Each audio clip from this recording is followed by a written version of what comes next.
बीते मंगलवार को इजराइल ने कतर की राजधानी दोहा पर हवाई हमला कर वैश्विक हलचल पैदा कर दिया है।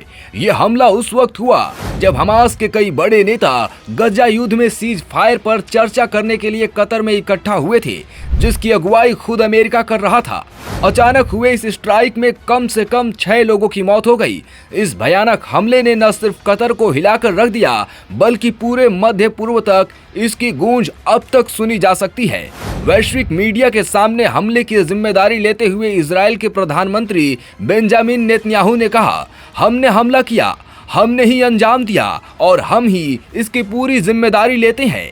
तो वहीं हमास ने इसे शांति वार्ता को बर्बाद करने की साजिश बताया। मिस्र, चाइना और नॉर्थ कोरिया समेत कई देशों ने इजराइल के इस कदम की कड़ी निंदा की है।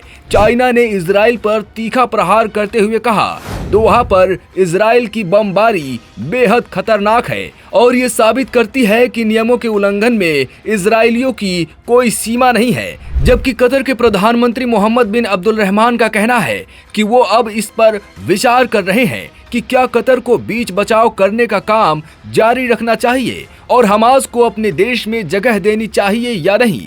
दूसरी तरफ इस घटना के बाद इजरायली बंधकों के परिवार अब और ज्यादा डरे हुए हैं। उन्हें लगता है कि अब उनके अपनों की वापसी और भी मुश्किल हो जाएगी। साथ ही इस हमले ने कतर की अरबों डॉलर की रक्षा ढाल कतर पर सवाल उठा दिए हैं। कतर के पास दुनिया के सबसे ताकतवर हथियार हैं, जिसमें अमेरिकी Patriot, THAAD missile defence system, F-15 jets, Eurofighters Typhoon और राफेल शामिल हैं। ये सभी हथियार दस्तावेजों पर कतर को अवैध बनाते हैं, लेकिन जब हमला हुआ तो सारे सिस्टम फेल हो गए।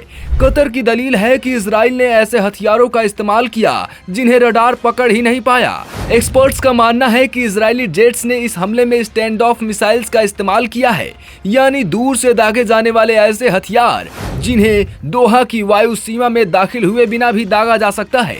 अमेरिका का दावा है कि उसने कतर को पहले ही चेतावनी दी थी, जबकि कतर का कहना है कि ये संदेश उन्हें हमला हो जाने के बाद मिला था। अब सवाल ये उठता है कि क्या कतर अपनी सुरक्षा और साख को फिर से हासिल कर पाएगा और क्या कभी ये शांति वार्ता अपने अंजाम तक पहुंच पाएगी।